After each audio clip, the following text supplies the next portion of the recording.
Nakakayak naman to. Eh bakit naman kasi yan yung kinuha mong sibuyas? Eh meron namang nasa ref. Brad, ano ba pinagkaiba kung ito tsaka nasa ref? Pare-pares mo sibuyas yan. Oo nga. Oh, Pero, pag galing sa ref, hindi masyadong nakakaiyak. Subukan mo.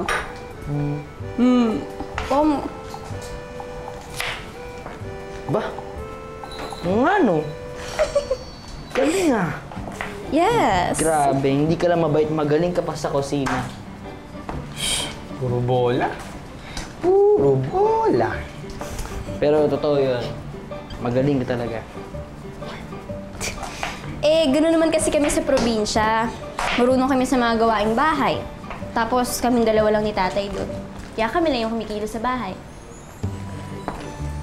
Alam mo, Bambi? Ang swerte na magiging asawa mo. Asawa agad? Eh, wala pa nga akong boyfriend eh.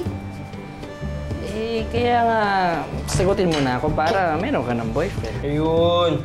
Nakahirit pa tuloy. Kasi, umubat na. Tapos, Parang baho naman nun. Sibuyas mabaho. Parang ikaw ah. Talaga.